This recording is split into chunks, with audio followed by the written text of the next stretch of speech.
तो आज हम पढ़ने वाले हैं क्या, बायो-सैवर्ट लॉ। और बायो-सैवर्ट लॉ किस बारे में है, मैंने कल भी बताया था कि जैसे हमारा इलेक्ट्रोस्टैटिक में कूलॉम्स लॉ है, ऐसे ही हमारा मैग्नेटिज्म में क्या है, बायो-सैवर्ट लॉ। तो ये बेसिकली बताता क्या है, ये बताता है सपोज़ करो कोई करंट कैरिंग वायर है और हमें ये पता है कि अगर कोई वायर करंट कैरी कर रही है तो उसके आसपास एक मैग्नेटिक फील्ड क्रिएट होता है। तो वो मैग्नेटिक फील्ड बेसिकली कितना होगा ये हमें बताता है बायो-सैवर्ट लॉ। उस वायर से डिस्टेंस के साथ साथ मैग्नेटिक फील्ड बढ़ेगा या घटेगा, उसकी वैल्यू किस पर डिपेंड करेगी, ये सारी बातें कौन बताता है, बायो-सैवर्ट लॉ। ठीक है, तो बायो-सैवर्ट लॉ को हम एक और नाम से जानते हैं, इसे बोलते हैं लाप्लास लॉ।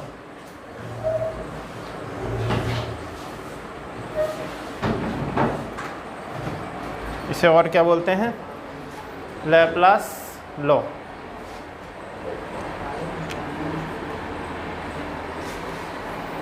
तो ये लैप्लास लॉ हमें बेसिकली क्या बताता है, ये लैप्लास लॉ बोल लो या बायो-सैवर्ट लॉ बोल लो, इसने क्या कहा, इसने बोला कि सपोज़ कोई करंट कैरिंग वायर है जिसमें I करंट कैरी हो रहा है, ठीक है।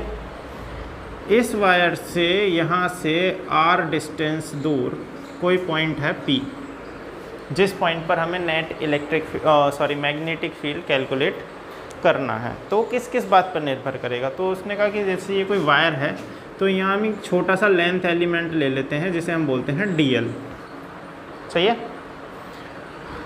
अब ये I करंट कैरी कर रहा है और DL हमने लेंथ एलिमेंट मान लिया, तो एक छोटा सा हम इसे बोल सकते हैं करंट एलिमेंट भी बोल सकते हैं। अगर हम इस DL की I के साथ मल्टीप्लाई कर दें तो ये छोटी लेंथ I करंट कैरी करके जा रही है, तो इसे हम छोटा सा करंट एलिमेंट भी बोल सकते हैं। तो वो कितना बोला जाएगा, IDL, कितना बोला जाएगा, IDL, ठीक है।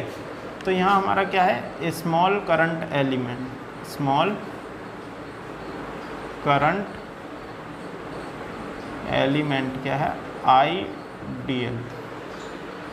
अब क्योंकि करंट की डायरेक्शन ये है और हमारी पोजीशन ये है P पॉइंट की, तो इन दोनों के बीच में एक एंगल बना जिसे हमने बोला थीटा, ठीक है। अब अकॉर्डिंग टू बायो-सैवर्ट लॉ इसने क्या बोला, इसने कहा कि जो मैग्नेटिक फील्ड है जो B बन रहा है P पॉइंट पर, ठीक है, वो किन किन चीज़ों पर डिपेंड करेगा। तो उसने कहा जो मैग्नेटिक फील्ड है B, सबसे पहले ये डायरेक्टली प्रोपोर्शनल होगा करंट के, सही है। जितना ज़्यादा करंट उतना ज़्यादा मैग्नेटिक फील्ड। अब या तो इसे करंट के डायरेक्टली प्रोपोर्शनल बोल लो या करंट एलिमेंट के, और अगर ऐसा नहीं कह रहे हो तो फिर यहाँ पर आपको ये लिखना पड़ेगा कि ये डायरेक्टली प्रोपोर्शनल होगा DL के भी, सही है। या फिर इस पूरे करंट एलिमेंट को एक साथ लिख दो, IDL, एक ही बात है। दूसरा ने कहा यही डायरेक्टली प्रोपोर्शनल होगा साइन ऑफ द एंगल के, सही है। ये जो एंगल है किस किस के बीच का एंगल है, ये करंट एलिमेंट और डिस्टेंस के बीच का एंगल है। अब ये एंगल हमने इधर से ही क्यों लिया है, इधर से क्यों नहीं लिया, क्यों, क्योंकि करंट की डायरेक्शन हमारी किधर है, इधर। तो हमें करंट के डायरेक्शन के अकॉर्डिंग ही तो लेते हैं हम। जैसे दो चीज़ों के बीच में अगर हमें एंगल लेना है तो एक इधर जा रहा है और एक इधर जा रहा है, इन दोनों के बीच में ही तो लेंगे, सही है। ऐसे थोड़ी ना लेंगे घुमा के। तो सेम इसके साथ है कि ये इधर की तरफ करंट मूव कर रहा है, ये डिस्टेंस है, तो हम ये वाला एंगल जो है लेंगे, ठीक है। और डिस्टेंस के साथ रिलेट किस तरह से करेगा कि ये इन्वर्सली प्रोपोर्शनल होगा डिस्टेंस के स्क्वायर के, same as a Coulomb law. जैसे वो इन्वर्स स्क्वायर लॉ है, ये भी ऐसा ही है। तो इन सारी चीज़ों को मर्ज करके लिखा गया तो हमें मिला B vector is directly proportional to IDL sine theta upon में R स्क्वायर, ठीक है। सॉरी, ये इसके डायरेक्टली प्रोपोर्शनल नहीं था, ये इसके इन्वर्सली प्रोपोर्शनल था, ये मैंने उल्टा लिख दिया। जितना डिस्टेंस बढ़ेगा, जितना डिस्टेंस बढ़ेगा उतना ही मैग्नेटिक फील्ड कैसा हो जाएगा, कम हो जाएगा, ठीक है।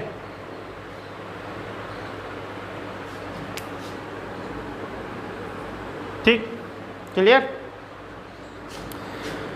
तो यहाँ पर हमें एक कांस्टेंट चाहिए जो साइन ऑफ प्रोपोर्शनलिटी को हटा दे, तो बी वेक्टर जो होगा हमारा इज इक्वल टू, यहाँ पर हम एक कांस्टेंट लगाते हैं जिसको म्यू नॉट अपॉन 4 पाई आई D L sine theta upon में आर स्क्वायर। अब ये म्यू नॉट क्या है यहाँ पर, ये जो म्यू नॉट है इसे बोलते हैं परमिएबिलिटी। जैसे इलेक्ट्रोस्टैटिक में हमारे पास क्या था, परमिटिविटी था ना, ऐसे ही हमारे पास मैग्नेटिक फील्ड के लिए है परमिएबिलिटी। और यहाँ नॉट लग रहा है, इसका मतलब ये है परमिएबिलिटी ऑफ फ्री स्पेस। तो जैसे आपके परमिटिविटी डिफरेंट मीडियम के लिए डिफरेंट होती है, ऐसे ही आपकी परमिएबिलिटी भी अलग अलग मीडियम के लिए अलग अलग होगी। देखो इसमें और उसमें थोड़ा सा फ़र्क क्या है, जो हमारी परमिटिविटी होती है वो तो होती है फोर्स के इन्वर्सली प्रोपोर्शनल, नीचे ही आता है ना 4 पाई एप्सिलॉन नॉट, जबकि ये मैग्नेटिक फील्ड के कैसी होगी परमिएबिलिटी, डायरेक्टली प्रोपोर्शनल। यानी किसी मीडियम की परमिएबिलिटी जितनी ज़्यादा होगी उस मीडियम में मैग्नेटिक फील्ड उतना ही अच्छा बिहेव करेगा, उतना ही ज़्यादा स्प्रेड होगा अच्छे से। समझ में आया। तो म्यू नॉट क्या होता है, परमिएबिलिटी, क्या बोलते हैं इसे, परमिएबिलिटी ऑफ फ्री स्पेस।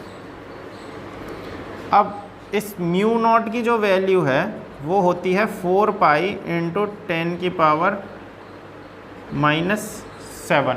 एक बार मैं इसे देख लेता हूँ, -7 ही है क्या।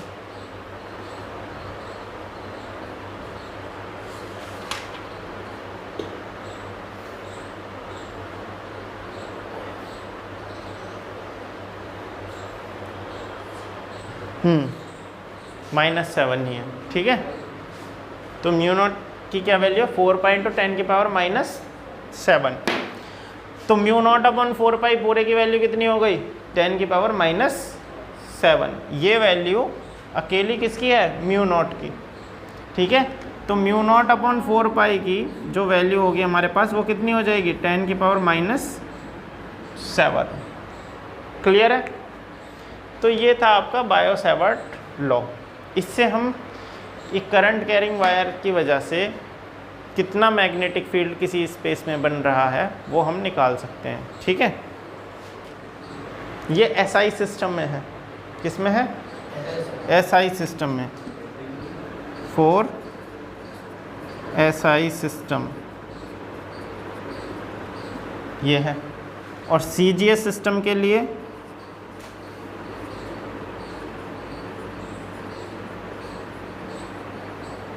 ये वैल्यू होगी 1। देखो हाँ, ये अगर इसे मैं k से रिप्रेजेंट करूँ, जैसे हम उसमें एक कांस्टेंट लेते थे ना k, अगर उससे रिप्रेजेंट करते हैं तो k ideal sine theta over R square हो जाएगा। अब एसआई सिस्टम में तो हम म्यू नॉट अपॉन 4 पाई ले रहे हैं, सही है। लेकिन अगर इसे सीजीएस सिस्टम में लें तो k की वैल्यू कितनी हो जाएगी, 1।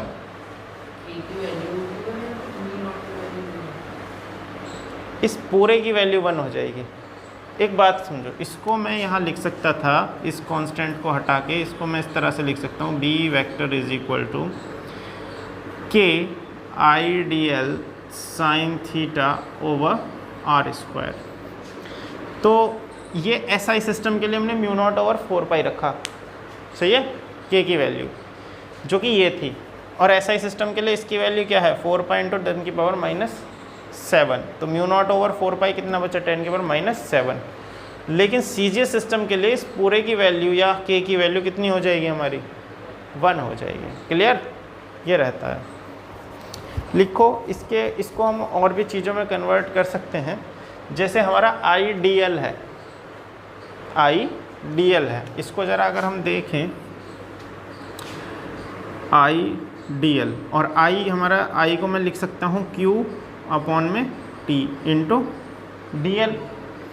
तो ये हो जाएगा Q into D L upon में T, सही है। और डिस्टेंस अपॉन टाइम क्या होता है, वेलोसिटी। तो हम IDL को Q इंटू वी भी लिख सकते हैं, सही है। तो IDL को हम क्या लिख सकते हैं, QV। कब, देखो अगर हमें करंट दिया है या करंट एलिमेंट दिया तो ये लगाएंगे, लेकिन अगर हमें चार्ज और उसकी वेलोसिटी दी है तो IDL को किससे रिप्लेस कर देंगे, QV से। तो ये बन जाए QV sin theta over R square, समझ गए, ठीक है। तो ये रहेगा क्लियर। कुछ मेन चीज़ों पर फोकस करेंगे जो हमारे, जैसे हम फार्मूले डेवलप करते हैं या हम जब न्यूमेरिकल सॉल्व कर रहे हैं उसके हिसाब से चेंज हो जाएगा। ये हमारा QV की टर्म में आया। अगर हम इसे करंट डेंसिटी के टर्म में लिख रहे हैं, करंट डेंसिटी, तो करंट डेंसिटी हमारी क्या होती है, J।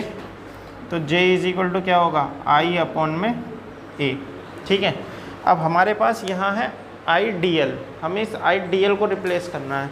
तो हमने क्या किया, DL से तो यहाँ मल्टीप्लाई कर दिया और DL से नीचे मल्टीप्लाई कर दिया। अब ये DL बेसिकली लेंथ एलिमेंट है और A जो है वो एरिया ऑफ द वायर है। तो A इंटू DL क्या बनेगा, स्मॉल वॉल्यूम। सपोज करो ये हमारा एक लेंथ है दैट इज़ DL और ये इसका एरिया है, तो ये एरिया इंटू ये लेंथ कितना बन गया, इसका वॉल्यूम बन गया। तो स्मॉल वॉल्यूम हम इसे लिख सकते हैं, तो हम लिख सकते हैं J इज इक्वल टू हमारे पास बचा IDL ओवर DV। यहाँ ये क्या है, स्मॉल वॉल्यूम। तो IDL किससे रिप्लेस हो जाएगा, J DV से, सही है। J क्या है यहाँ पे, करंट डेंसिटी, और DV क्या है, वॉल्यूम, सही है। तो ये इससे रिप्लेस हो जाएगा, क्लियर। अब इसके डायरेक्शन की बात करते हैं, डायरेक्शन ऑफ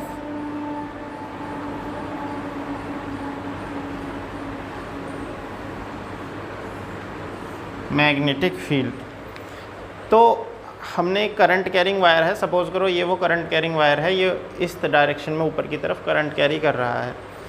तो हमने कहा इस वायर से इस पॉइंट पर कितना नेट मैग्नेटिक फील्ड होगा वो तो हम इस फॉर्मूले से निकाल लेंगे, बायो-सावर्ट लॉ से। और इसकी डायरेक्शन क्या होगी बेसिकली, ठीक है, इसकी एक डायरेक्शन भी तो होगी। तो वो डायरेक्शन क्या होगी, तो वो निकलती है राइट हैंड स्क्रू रूल से या राइट हैंड थंब रूल से। तो इसमें क्या है कि इस वायर को हम अपने राइट हैंड से इस तरह से पकड़ेंगे कि हमारा जो थंब है वो करंट की डायरेक्शन में होगा। तो ये जो उंगलियों का स्वेल है ये किसको दर्शाएगा, मैग्नेटिक फील्ड को। ये हम 10th में भी पढ़ के आए थे बेसिकली। तो जब ये उंगलियों का स्वेल इस पॉइंट पर पहुंचा तो यहाँ से ये इस तरह से एक राउंड शेप बनेगी। तो राउंड शेप पर हमें डायरेक्शन कैसे मिलती है, जिस पॉइंट पर हमें निकालनी है उस पॉइंट पर टेंजेंट खींच दो। तो हमारे उंगलियों का जो स्वेल था उसकी डायरेक्शन कैसी थी, इस तरह से थी, ठीक है, एंटी क्लॉकवाइज थी। तो हम जब इस पॉइंट पर टेंजेंट खींचेंगे तो पीछे की तरफ इस तरफ से खींचेंगे, तो हमारा मैग्नेटिक फील्ड की डायरेक्शन क्या है, इनवर्ड। हाँ देखो, अगर इस पे इस तरह से एक वायर है जो ऊपर की तरफ करंट कैरी कर रहा है, तो इस पॉइंट पर जो मैग्नेटिक फील्ड होगा P पॉइंट पर वो कैसा होगा, inward to the plane of paper. और अगर यहाँ कोई पॉइंट है Q तो इस पर कैसा होगा, outward to the plane of paper. तो मैंने कल बताया था आपको, इनवर्ड के लिए इस तरह का बनाया जाता है और आउटवर्ड के लिए डॉट बना दिया जाता है, ठीक है। तो ये मैग्नेटिक फील्ड की डायरेक्शन इस तरह से निकलती है, किससे निकलती है, राइट हैंड थंब रूल से। Is fine bye